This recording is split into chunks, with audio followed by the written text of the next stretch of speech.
Hey there viewers, welcome back to Supermariodiagnostics. Today we are working on a 2018 Range Rover Evoque, and we're going to change it up a bit. We're going to do a repair video. It's been a while since I've done a real-time video, and I figured why not, right? Let's go ahead and throw one in here. The job is a variable valve lift assembly, right? So you guys have seen the video before where I've diagnosed it, and it seems that there's been several of these jobs coming in ever since I posted that video, and it seems to be a real serious problem between these two for some reason. There is a manufacturing problem, I believe, between these two cylinders. The diagnosis was the same. In cylinder is probably the only way you're really going to get it, because cranking compression is beautiful, but when it's running, that's where the issue reveals itself. So we're going to try our best to do a real-time video. If there's interruptions, there may be, I may decide to cut it, I may decide to include it, but this is what the job is for today. You're going to need special tools that you'll never get from Range Rover because they don't sell them, or they're always on back order, so I've created my own. I'd be lying if I told you what size they are, but they're the same size as the bolts that go in here. And all I did was cut off the heads and, yeah, taper the end of it. We're going to be removing the coils, possibly the injectors. I would like to avoid doing all of the injectors. I tend to just like to remove the rail if possible, and then followed by the VVL assembly, followed by a couple of things that we're supposed to do as part of the procedure. And these are the parts that are required. Here's the gasket. Here is the VVL assembly, and here are the injector seal kits right there. So with that being said, we're going to go ahead and get started, and thanks for watching. All right, we're ready to go, and I typically am under the impression that everybody here is a technician. If you're from the public and you're watching this, you have any doubts, consider getting a professional to do this job for you. You assume all risks. We're dealing with a high pressure fuel system here. We're assuming you know what you're doing before getting into this. It looks like somebody's already been in here before. Basically, I'm disconnecting all the coils. This did come in from another shop. They were attempting to diagnose it. They swapped around the coils, swapped around the plugs. I'm disconnecting the high pressure fuel pump regulator. And I kind of work a little not so organized. If I see that I could get started on something else and it's easier than whatever else I was doing, I probably do that. So in this case, I'm being held up by these connectors. So sometimes I'll just pull up the coils so that I could get easier access to the connectors instead of fighting with them like I am right here. In some cases, we'll use a tool. So sometimes I could push on this tab all I want, but it doesn't let go. Sometimes it does. Sometimes it doesn't. Like there, it didn't want to, so just gonna use my tool to do it. Nothing broke. Coils are out. Why am I taking out the coils? I want easy access. I've got a ground over here. Hoping you guys can see all of this. I've got a ground way in here. You guys won't be able to see it, but hopefully my orange gloves will help. So for that, I'm going to use an 8mm. And I'm just going to grab my tools because we're doing this in real time. This is not one of those YouTube videos where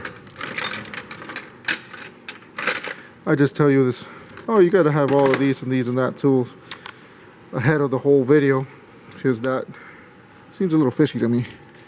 Seems like they did it and then they put it all back and then they tell you what it is. So I'm using 8mm for this ground, taking that ground off, putting the bolt semi back on. If you feel safer disconnecting the battery, go ahead and do so. We're going to disconnect the fuel rail pressure sensor. It's got this yellow safety tab that you got to pull back.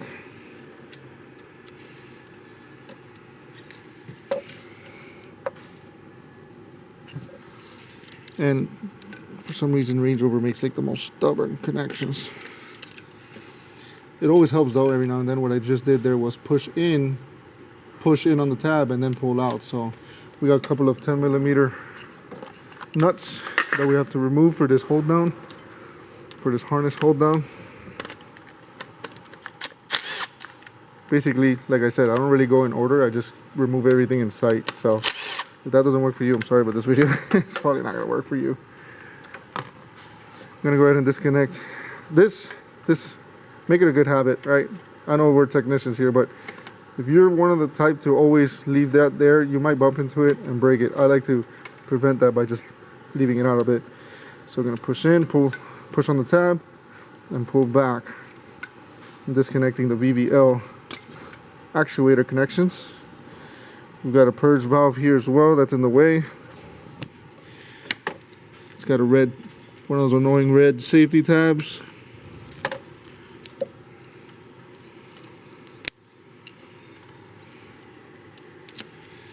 And it is really annoying because it's now a broken red safety tab. So you could do everything that you're supposed to do, but you pull back on it and it's breaking anyway. It's garbage. That's what we've come to expect from certain brands. They don't really take into account all of the heat cycles in Florida that these cars go through. So we're gonna get this harness out of the way. It's clipped into the VVL assembly, by the way. Just trying to loosen it up a little. We do have some connections that are going to prevent us from completely loosening it up. I really just want it out of the way. I don't need it completely out of sight. So we got some bolts down here too. And I think those are 11s. I want to say they are 11s. I don't memorize this stuff. I've done these several times. I don't memorize it. There's no point in me memorizing everything when I could just figure it out when I get there. These are 12 millimeters.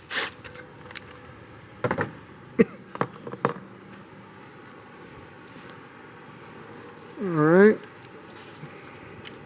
So we got our rail there. We do have to take off our fuel rail because it is bolted directly onto the VVL assembly.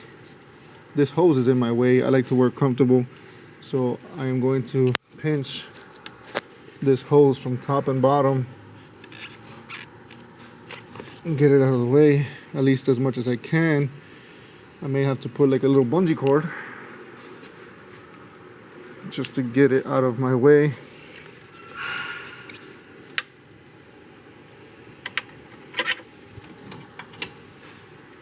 Anything helps, right?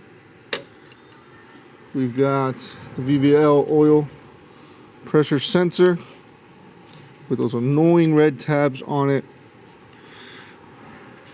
And I'm telling you, I could do everything right, and the weight, they're so terribly designed that they'll just break. It's just like a luck of the draw at this point sometimes. See, it just breaks. It's such a crappy design. So what I do is I grab it from the back.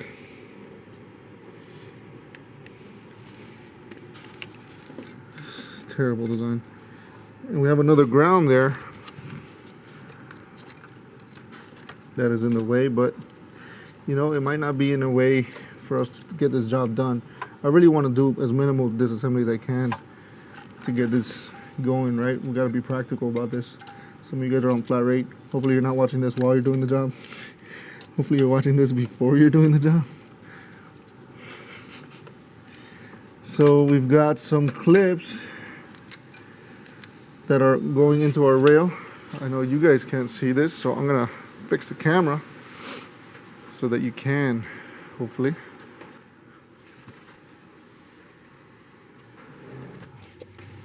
Right, we got some clips down here. Hopefully you guys can see this.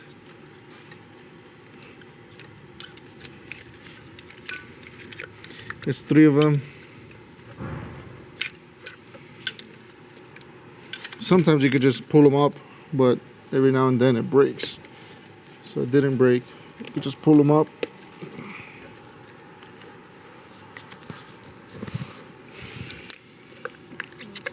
And that's good enough for me.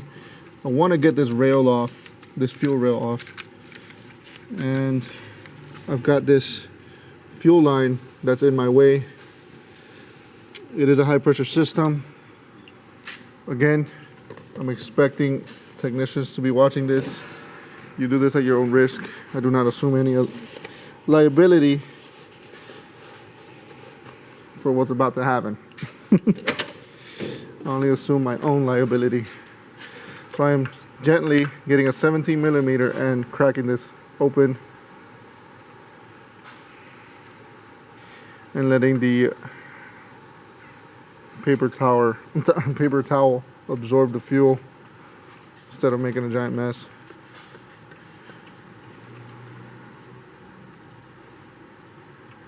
And we're gonna get this fuel line out of here temporarily. Keep in mind the orientation in which it gets installed. It's underneath all this stuff. So you don't want to put everything back together and then leave the fuel line for last. You'll end up in a pretty bad spot. We've got an orange tab here. And let me see if you guys can see this.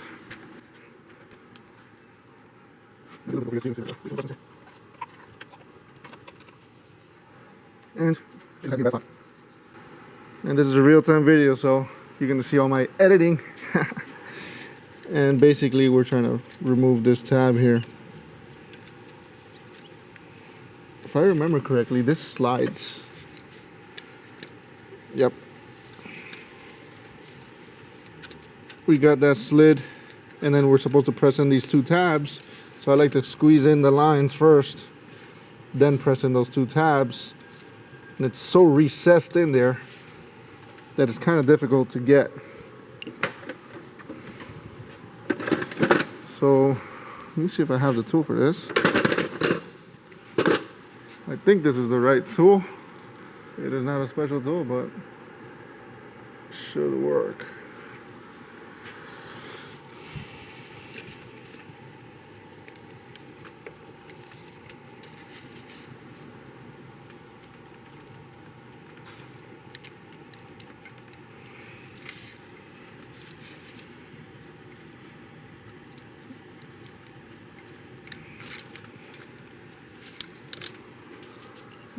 There we go.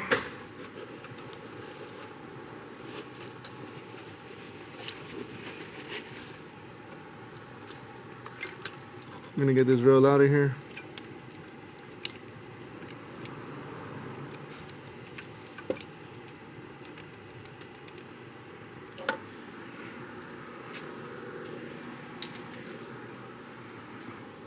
And I want to drain as much fuel out of this as I can. I don't expect anything to come out of there. But just in case, if this Rover decides to have a mind of its own, I'm going to put something to cover it at least.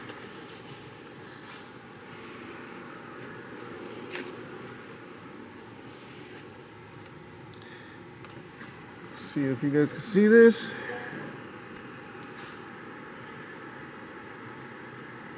Wow. This is probably why I stopped doing those real-time videos. Because you guys can't see a thing. Sorry about that. All right, we got some 10 millimeters, 4 10 millimeters in order to get this rail off. And we've got a 17 millimeter rail nut that we're supposed to loosen. We're gonna crack that. It's slightly loose. That almost got me too. Nice little wake up.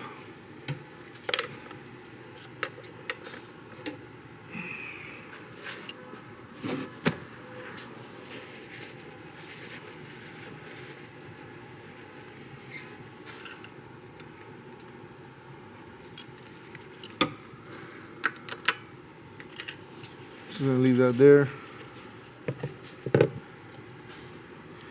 and get this rail off. We got those 4 bolts. that this tool cannot remove.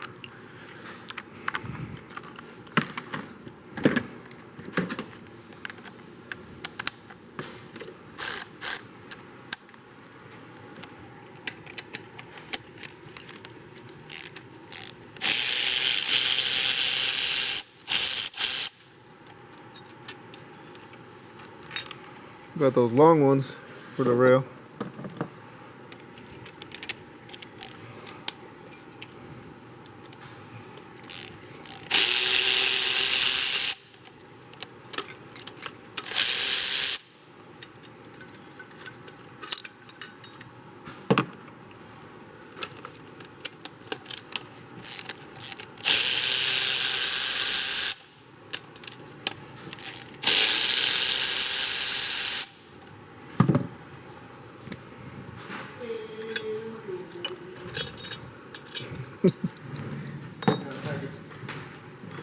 All right, thanks. Heavy. Appreciate it.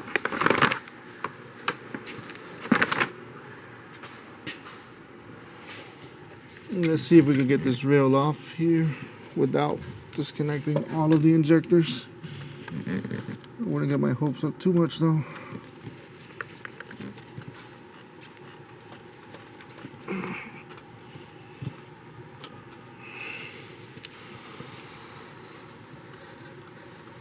It's gonna take some doing, by the way. I've got one side a little loose and it wants to bring up the whole thing.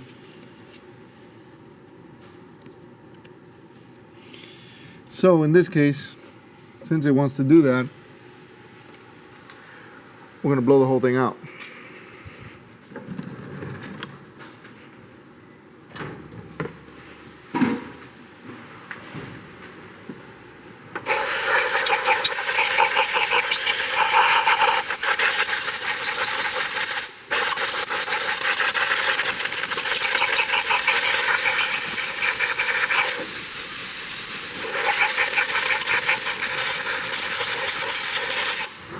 Whoops, I hit the rail.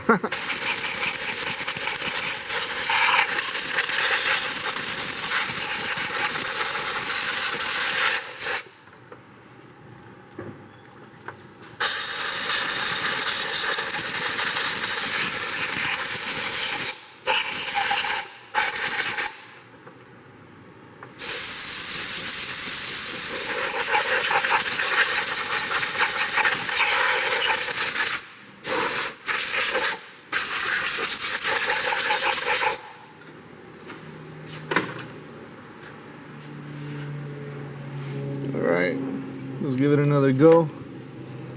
I've got this ground here that's in my way, but maybe I could get around it.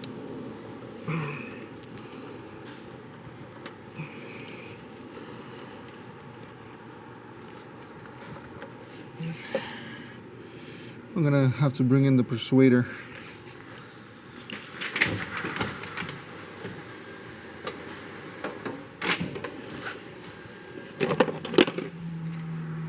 We've got a persuader right here. Let's see how this does. And no, this is not an approved repair procedure, but it gets the job done.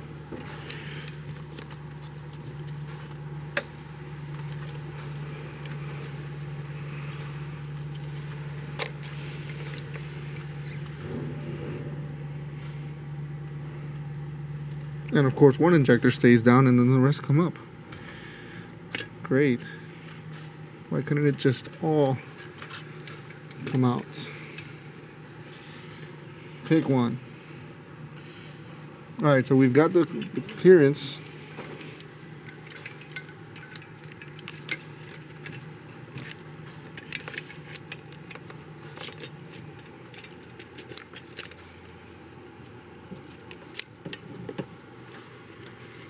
Let's go ahead and put this off to the side a little. Then we can move this harness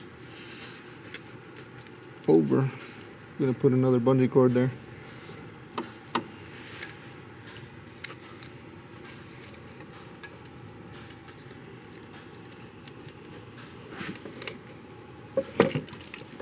just gonna move this out of the way.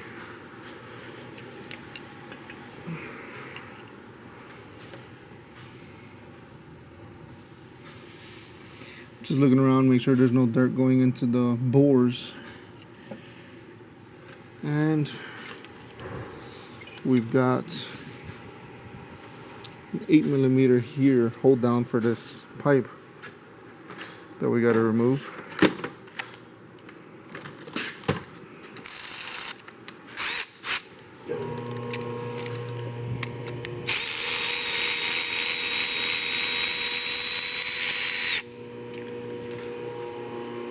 That was attached to the VVL system.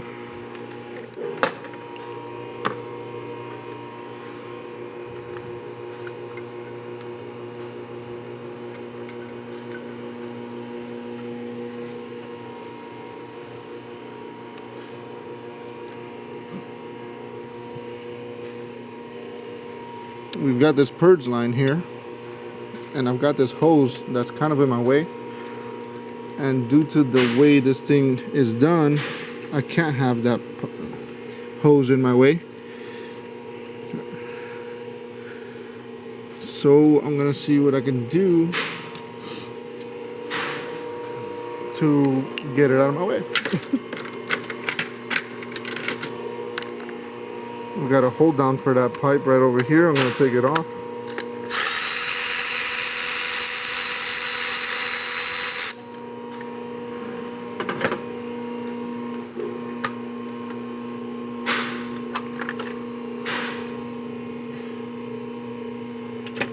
And my microphone just fell. Great. That's worse than losing a 10mm. And it fell into the fan. Oh no.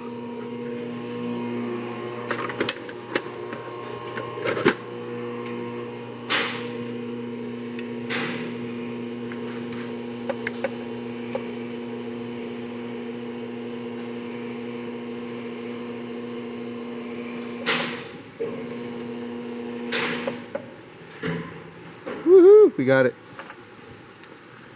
I was trying to do like an ASMR for you guys, but I don't think this mic is going to be in a good position here, so where can I put it? I'll put it here for now.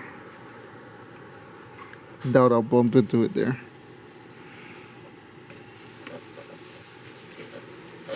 I'm going to let go of this pipe here.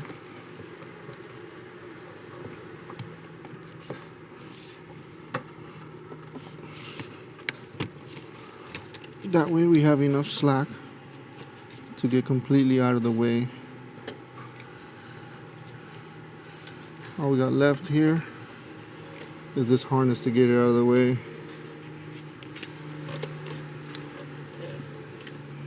So I'm gonna grab another bungee for this.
It's about as good as it's gonna get.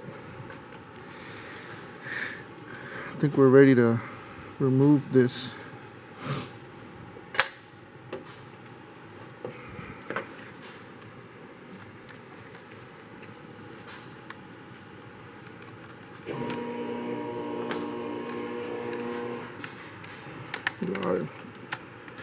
service information does not indicate which bolts go first or last or any of that stuff, so we're just going to go ahead and remove them from the outside in.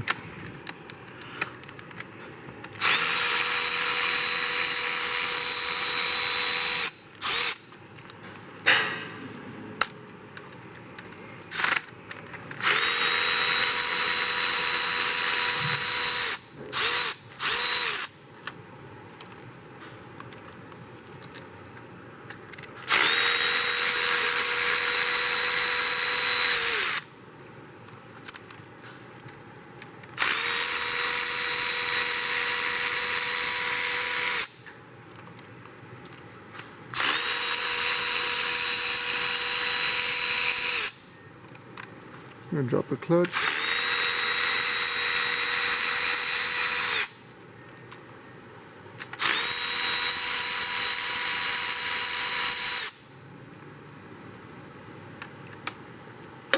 Now I'm going to put some paper in there in case there's a bunch of oil droppage.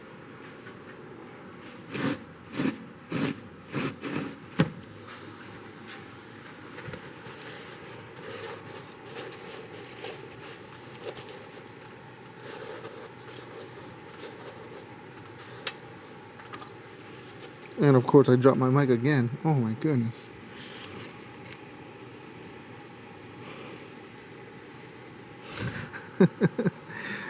Oh man.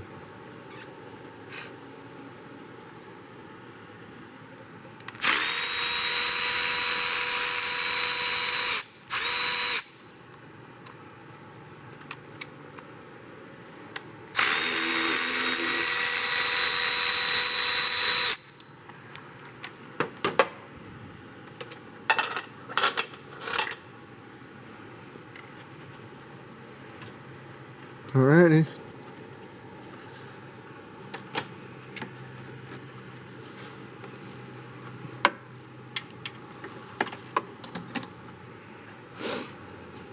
Got this pipe in the way. I just want to make sure everything's out of the way, honestly.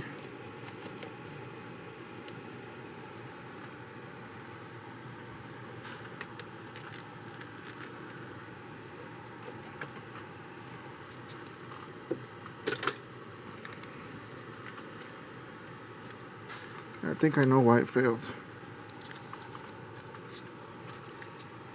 Goodness. Oh man. This is for another shop. This is not for another customer.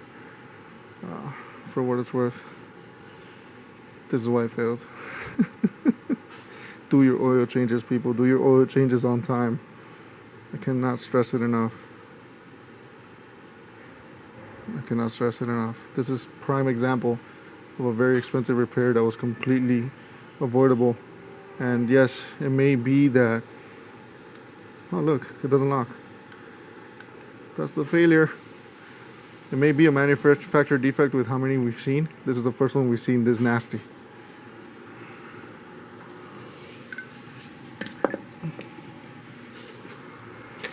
That is by far the worst one I've ever seen, which turns this job into a little bit more than what it was supposed to be. Because now I want to clean out these galleys, these oil passages.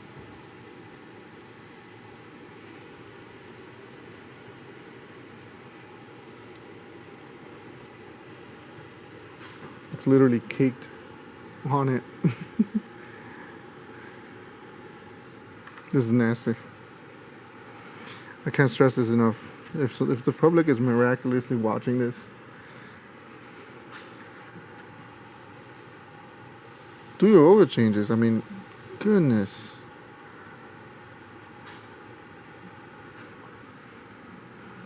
Just do your oil changes. That way, you don't have to blame the mechanics for wanting to upcharge you. You just want to upcharge me. You just want to upsell me. Look at this. We're not trying to upcharge anything. We're not trying to upsell anything. This is what happens. We're trying to prevent this. That's why they call it preventative maintenance.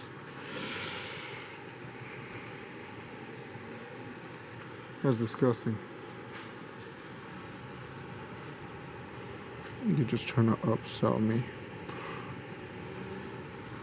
Y'all watching too many Instagram videos of people losing it because they don't want to do their regularly scheduled maintenance.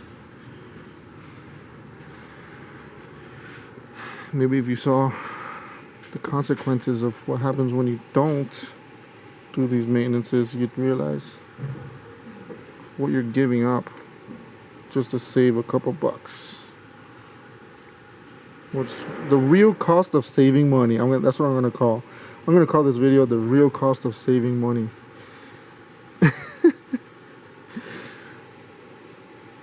And obviously I can't get everything that's in this engine, but since this is within my reach, I'm gonna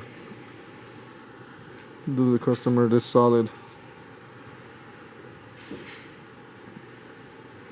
I need to grab a trash can just for me. Grab a trash can just to get all this crap out.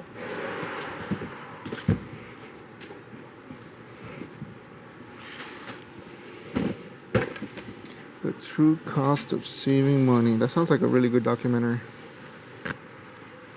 It's gonna be filled with cars that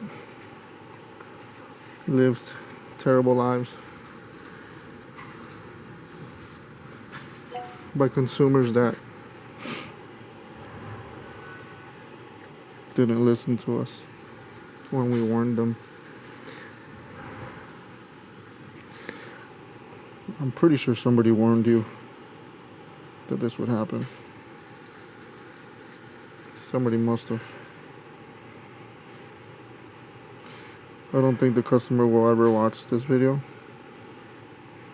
because I don't know who the customer is. This is for another shop. They were trying to diagnose a misfire.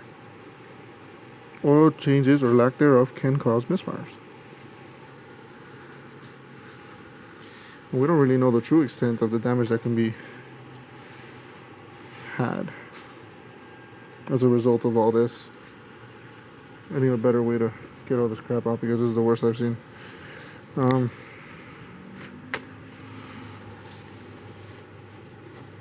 It's like everywhere I touch. I'm curious as to if this is a passageway or if this is just simply a collection, like a collection area for stuff like this. Because if this is an oil passageway, then this is really bad news for the customer. I'm trying to see if there's a hole in here somewhere. If not, I'm probably wasting my time. I'm probably wasting my time regardless because I can't clean out the rest of the engine this way. We may be able to put in some kind of, I guess most people would call snake oil, to break this down.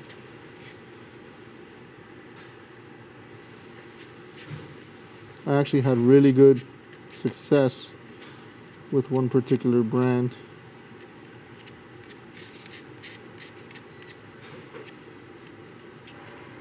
From Automotive Test Solutions, but I don't even know if they sell that stuff anymore, to be honest with you.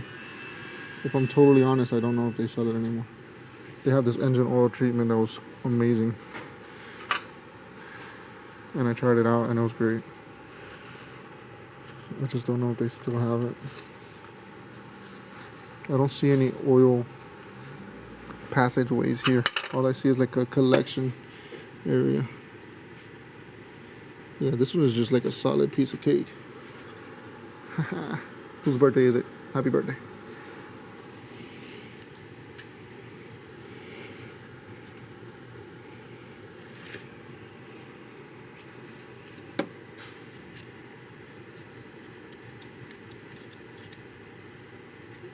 This is crazy.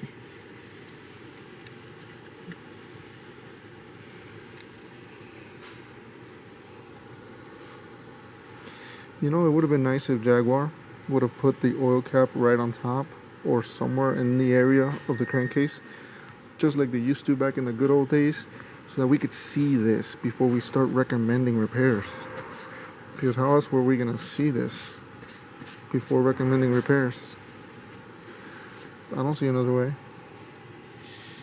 How can I see the condition of this engine that came from another shop. You know, it's not one of our customers. We don't do the maintenance on this. I don't think anybody does the maintenance on this, but that's not the point. You know, this is the problem that I have with certain manufacturers. Like, come on, man, use common sense. Give us a way to see inside the crankcase. Let us see what the condition is before we start doing repairs for misfires for an engine that who knows where this leads to. Who knows how much damage has been done. Who knows if the VVT actuators are starting to go because of oil starvation.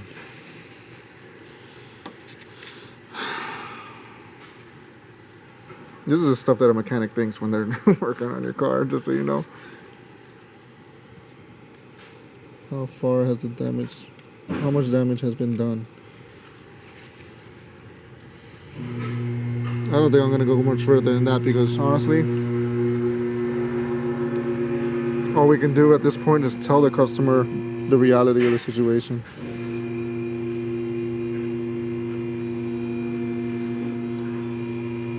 Because even if we were to clean this whole top end, the rest of the engine is still full of this. This doesn't just happen at the top.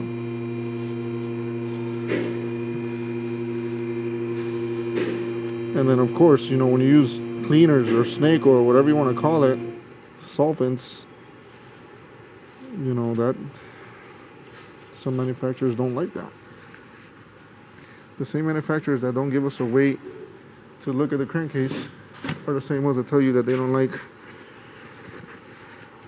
cleaning solutions or whatnot, cleaning solvents or whatnot, crankcase cleaning, engine oil treatments. They're the same ones. So what does that tell you?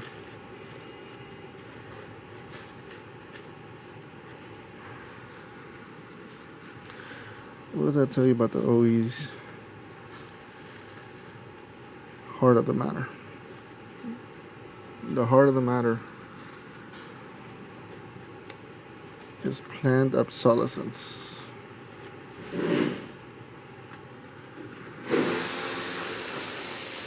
This is a shame. Completely unavoidable. If somebody would have seen this, the way this oil was doing, if we had an oil cap right somewhere in this area up top, right? Look at this. How can one tell? They designed this. How can one tell if the engine is in terrible condition? Everything looks beautiful here. You can't tell by just looking at what's available to you. The oil filter is not going to show that because it's constantly running oil.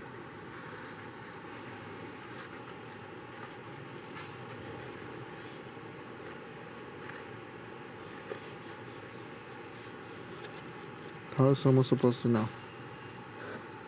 Just records? Let me look up your history.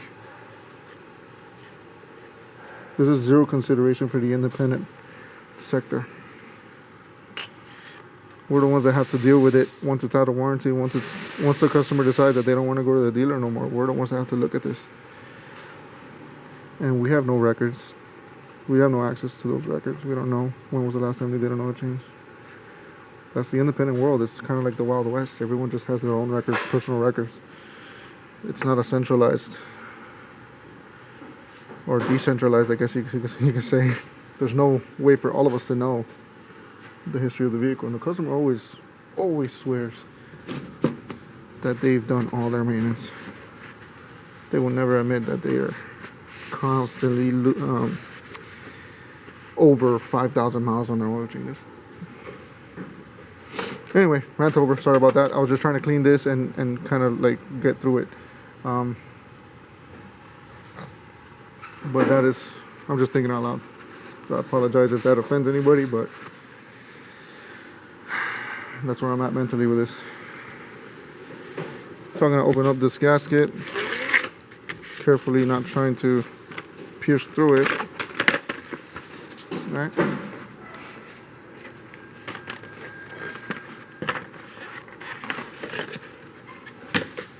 Gonna make sure it's in the right orientation. Sorry for the horror movie noises that are in the background. There's a steel fab next to us.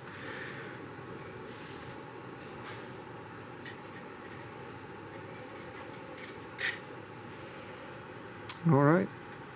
And there's got to be something going through there. I don't know. That's so weird. So weird.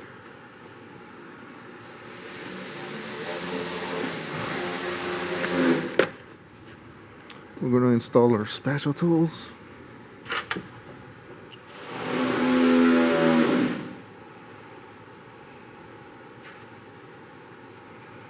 And we're going to use all data to look at service information, look at the prerequisites for installing it.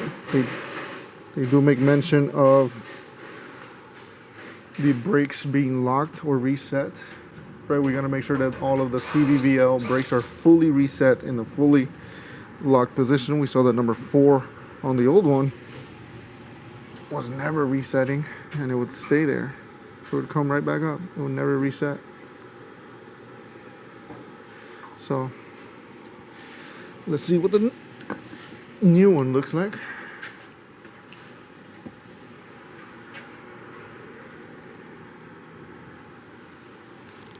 We got all of them reset on the new one.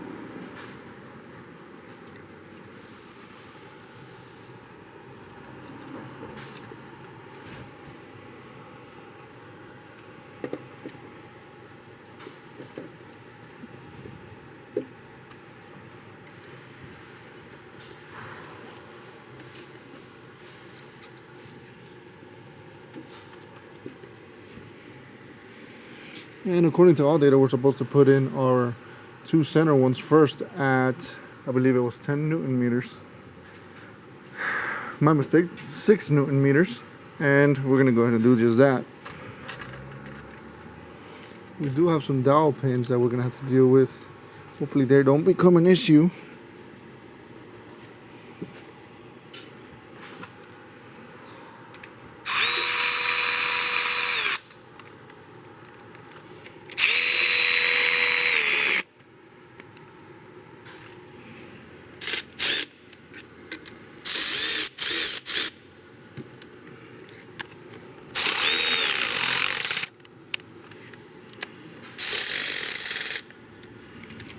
I'm gonna go grab the torque wrench.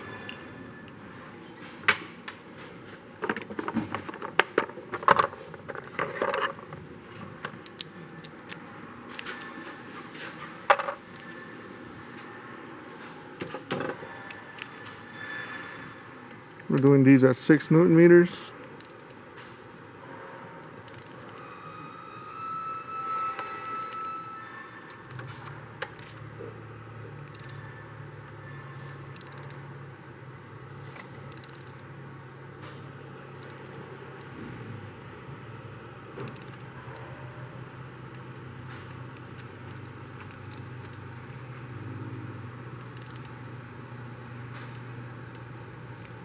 Just double checking.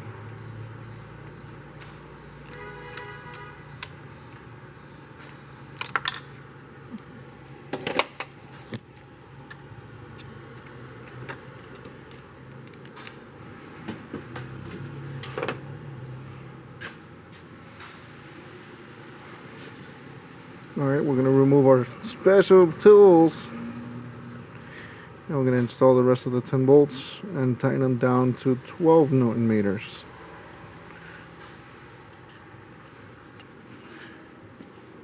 I'm glad I kept those.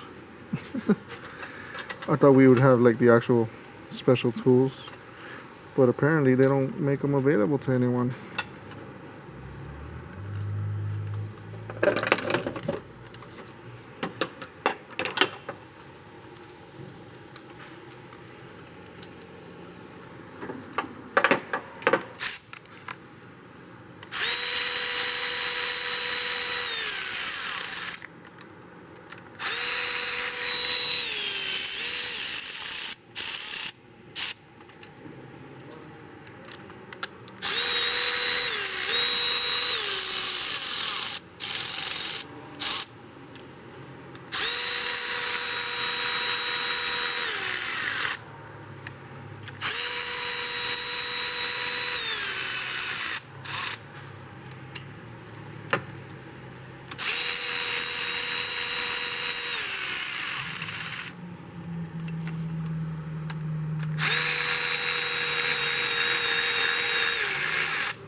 Alright, we got our torque wrench set up to 12 Newton meters. I'm sorry, yeah, 12 Newton meters.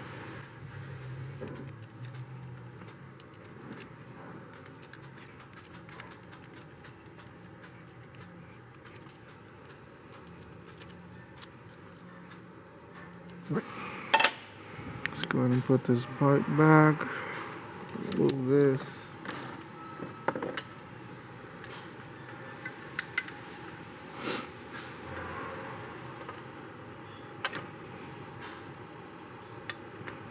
Putting this purge valve back. And this pipe over here.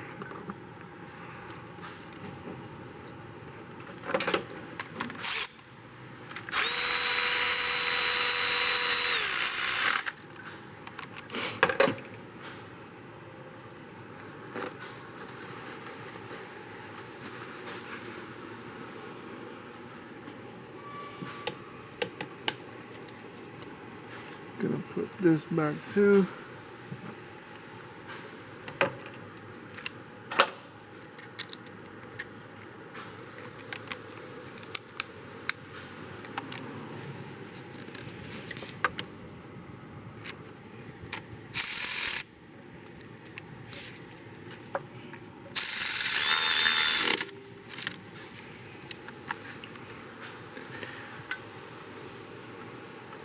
Gonna go ahead and put those injectors back on.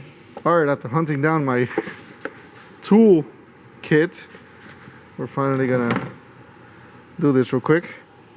I'm gonna take off this O-ring that I left down here.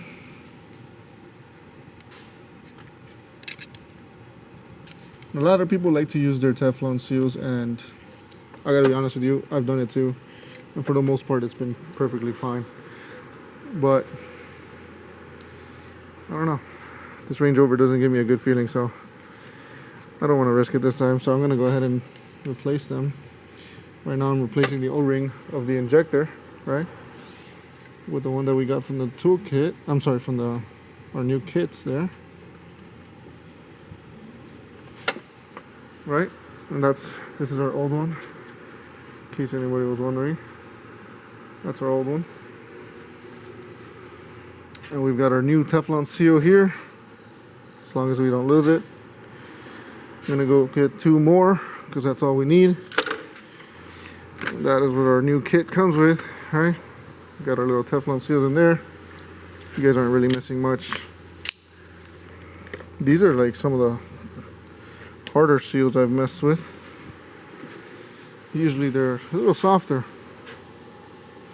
So we're gonna have to cut off these. We're gonna have to be very careful, right? Not only can you cut yourself, but you can also score the metal beneath it. We don't want to do that. So what I do is I do a couple of cuts. I do a real soft one, and then I dig in as needed.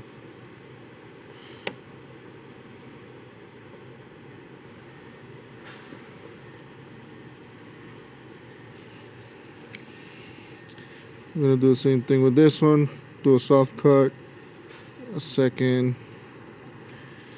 a third cut, and you can really feel it. You can tell when it's gone all the way through. I'm gonna do another injector right here.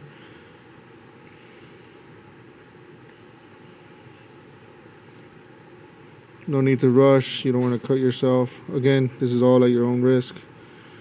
I assume zero liability for your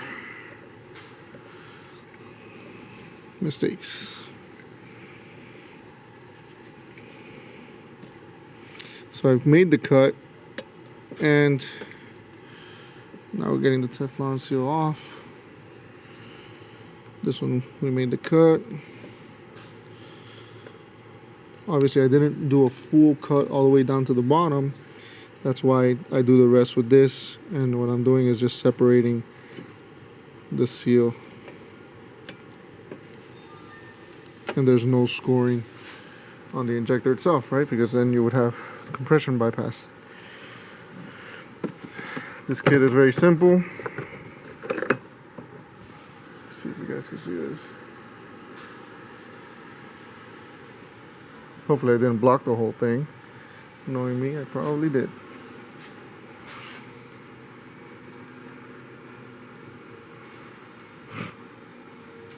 Alright, real simple. I'm going to install these to the bottom. Stretch them out a bit. I usually like to use, of course. Oh my goodness, that would only happen to me, man. I don't even see where it's at.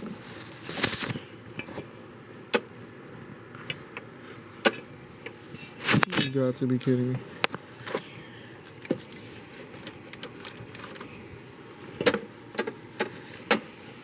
Only I would do something like that.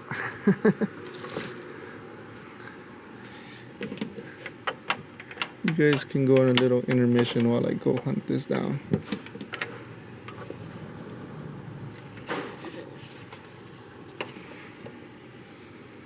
Huh, I may have a way to get it.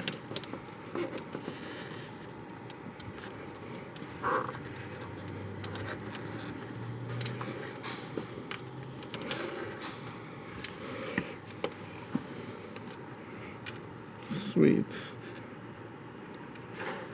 Now, hopefully I just don't drop it now. I'm holding on to it with 2 fingers.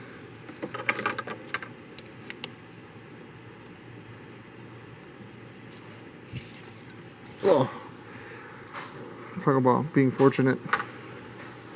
So like I was gonna say, I like to put this down flush, right? And we're just gonna install it.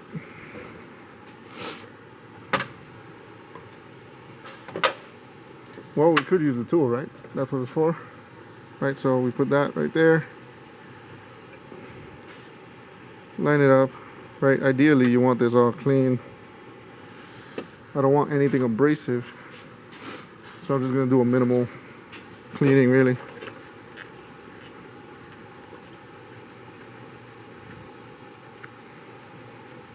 Not that it matters because the Teflon seals, it's what does the sealing, but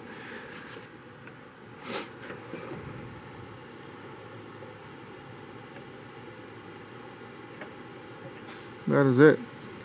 And then we use that same tool to gently squeeze it into position, and it kind of molds itself into position. I just keep it moving so that nothing gets stuck, really, and just that's it. We're in. So then we move on to the rest. I put this flush. I really doubt the general public is going to go this far, but you may end up reusing it. Right, there's a bigger side and there's a smaller side. Put that right there. Make sure you don't lose your tool. Flip it over. Mold it down.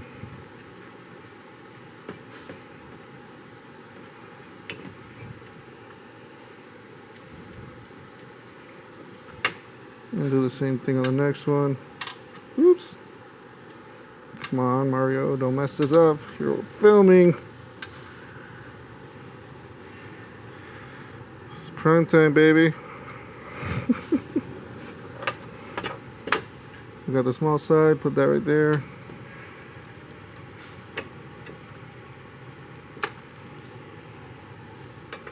And mold it down.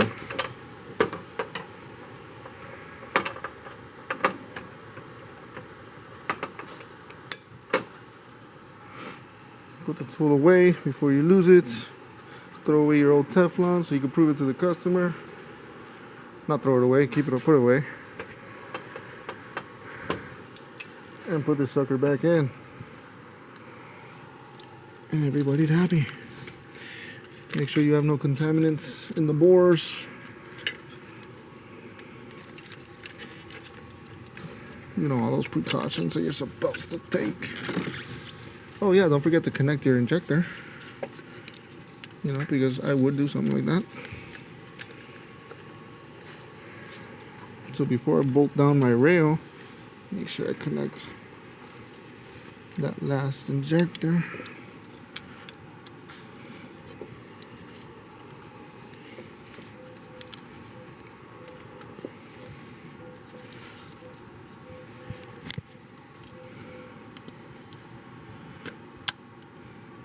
Sweet.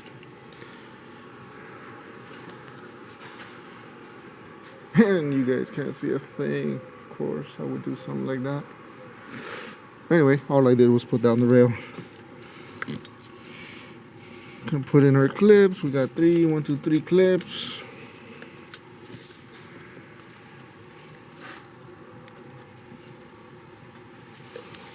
All right, we're in. We're seated. Now we're gonna get our longest bolts.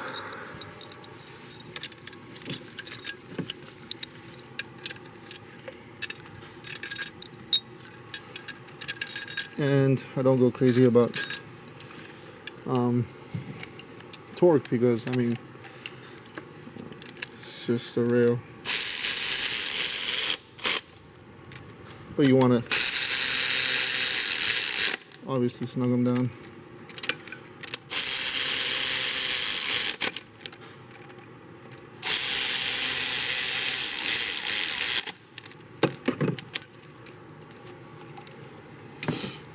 And start reassembling, right? We're gonna connect our purge valve, connect our VVL actuators. Be very careful because you can actually break these connections if you're not careful and line them up correctly.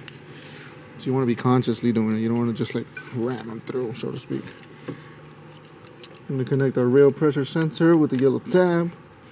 Bring down our yellow tab. We're gonna remove that bolt from our ground that we released. And we're gonna install our ground, or connect our ground, so I should say.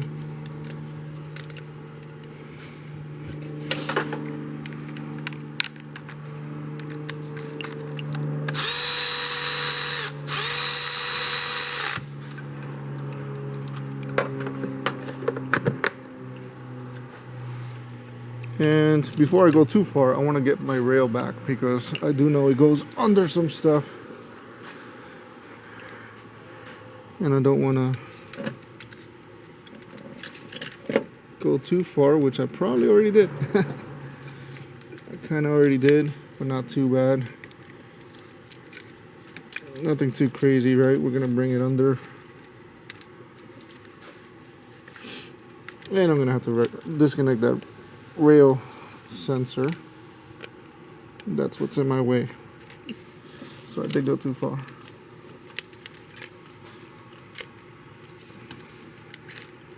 Let me get that back out.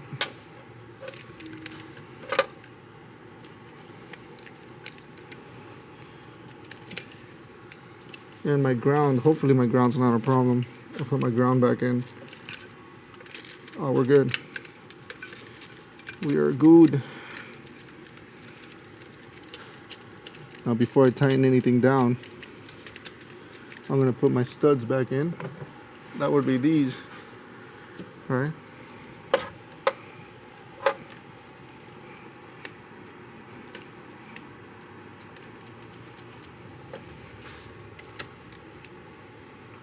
And those were the 12s. Oh, of course, I forgot to put my rail. Let me go ahead and put my rail first. I'm going to put our rail down first. And that's what holds down, the studs are holding down the this rail that I'm trying to install.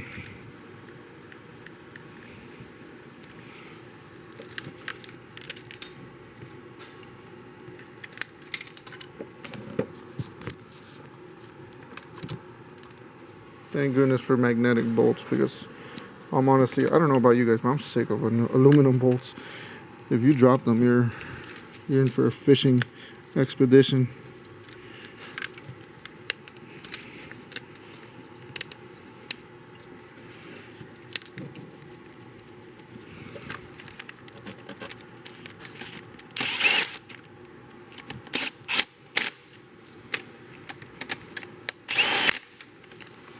Now we can put this over. Let's make sure we don't crush anything, right? I'm gonna put our rail sensor back on.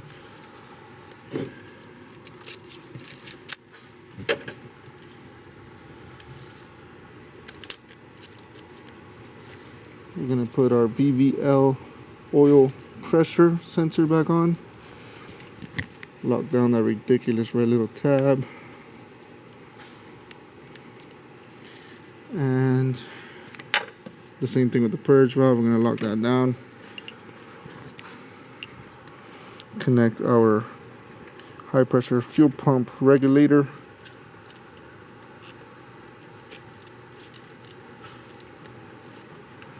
And of course, I missed something.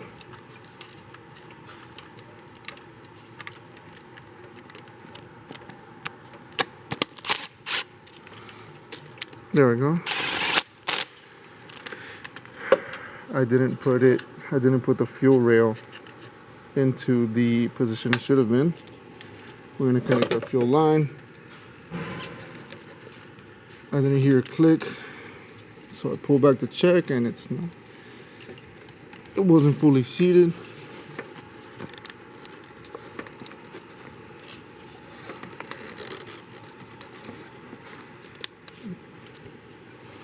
Always pull back on your fuel connections to make sure that you're good to go. I'm gonna tighten up this 17 millimeter that we just had disconnected. We're gonna reconnect our fuel line, our fuel rail line.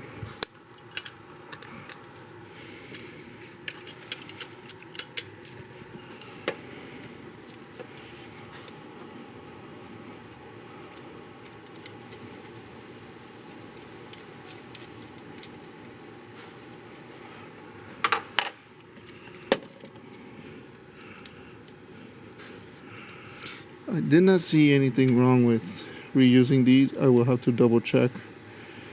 But like BMW, they'll give you a limit. They'll say like you can only use these fuel lines or disconnect them and reconnect them like 10 or 12 times. So be mindful of that. And I dropped my microphone. For real this time.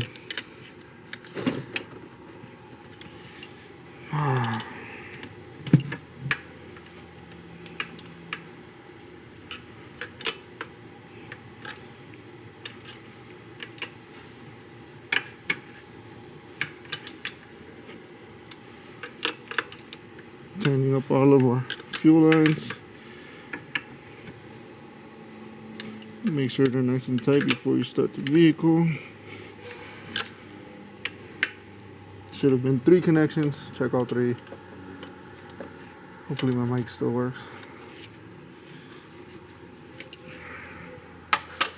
And we got these 2 nuts left right here.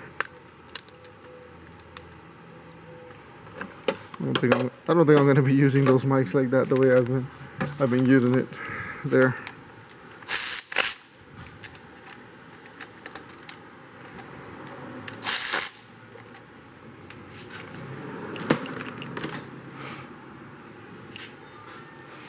We've got our coils left. Take off our bungees.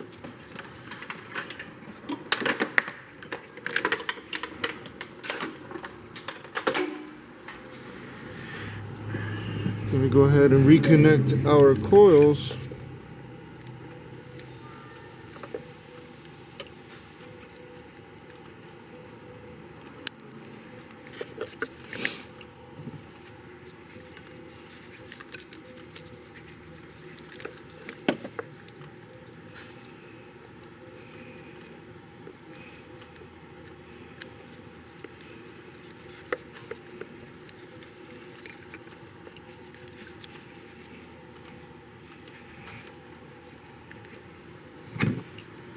Coil number 3.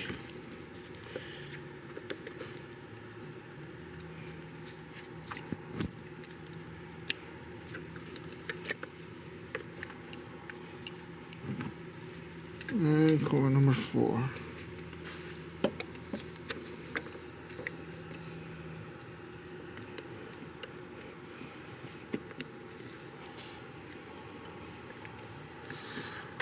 All right, we got the last 4 bolts to install for the coils. And we are pretty much done. I'm gonna leave my injectors disconnected because according to service information from our friends over at All Data, we're supposed to crank this vehicle for 10 seconds times 4. So crank it for 10 seconds, let it rest, crank it for another 10 seconds, so on and so forth.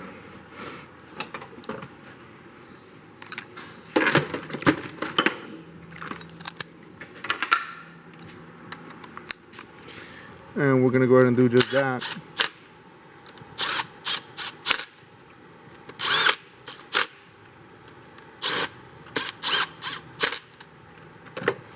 Let's take another look at all of our connections. We do have a zip tie I gotta put back here.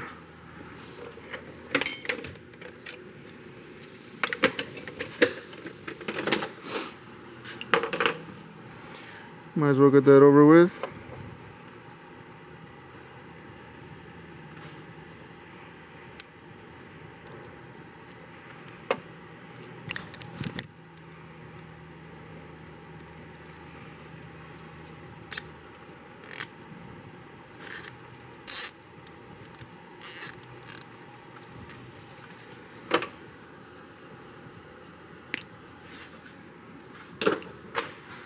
And we've got our hose over here that we've had disconnected. We're gonna put that back in. Just in time to change out my battery. We've got all of our actuators connected. We've got our purge valve connected and fully seated. We've got our hose here connected. Oh, this hose over here. Almost forgot. Hope you guys can see it. Way back here. Don't forget that one. All right. We've got our fuel lines, 3 connections fully tightened. We've got all of our coils connected. I'm pulling on them just to see if they come undone. And they do not. The only thing disconnected that should be disconnected is our injectors, right? If you want to do an RC test, by the way, quick tip. Just disconnect your injectors because this one does not have clear flood mode. You're going to have to use this method. Just disconnect all your injectors, do your clear flood, do your RC test, and you're done. We're going to insert our oil dipstick, make sure our fuel line does not come off, right? I think we're all set here. Make sure nothing is off or loose. We did have one thing here we're missing from the original. Let me go ahead and grab that.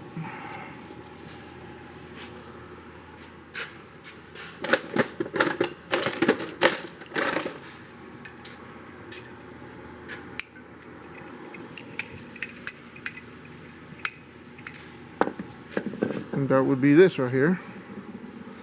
Let's go ahead and put that back. If I'm not mistaken, that was here.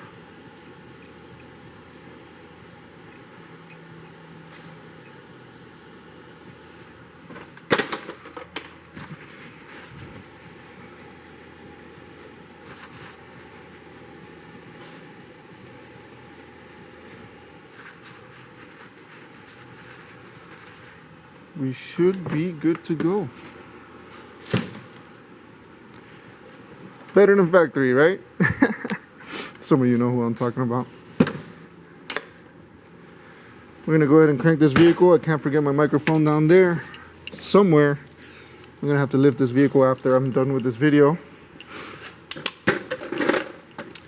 I'm gonna go ahead and crank it 10 times 4. Bring you guys along with me. Do I really need to show you guys the proof of that? I mean, you guys know what to do, right?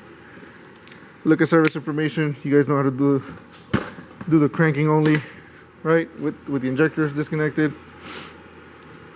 And let's get you guys rolling over here. Whoa, you guys don't want to see all that? That is all done. I'm gonna crank it. Let you guys join me on this one.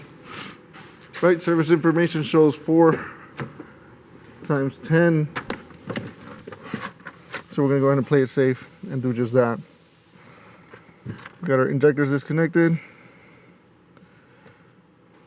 That also gives it, you heard that, right? No compression at first. Takes a while. Okay, so it does its own 10 seconds. You could hear that there's no compression. So you gotta keep doing it. If you just turn it on, you may have 0 compression. I wouldn't suggest doing that. So this is a good practice to just let it crank. Let's go ahead and try it again.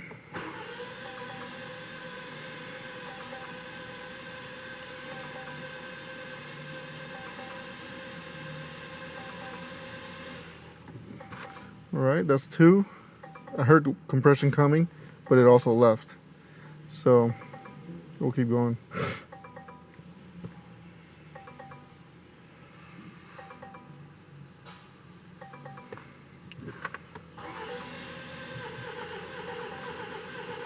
It's getting there, it's getting there. That's more like it. That's what I want to hear. One more time for the win, and we're done. I would not suggest you skipping this step. Do not skip this step. And one more thing that I won't film. Once you do start it, let it idle for a minute. I'm not going to start it yet. I'm going to do this. We'll be done. Get my microphone. And call this a fix. Last crank.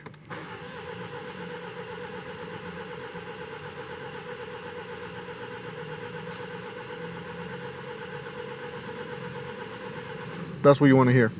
If you don't hear that, you are in trouble, my friend. In trouble. That means you either have no oil pressure getting up to those valves, up to those variable valve lift systems, or you have something else going on. But if you're watching this video and you're a technician, thank you for watching. I really appreciate it. It means a lot to me. I hope this was very useful. I hope you found this as a way to ease the job, right? If it's your first time, you know, I know how that is. First times suck sometimes. For me, first time doing something, I am out of my element. I am completely like blind, right? That's me.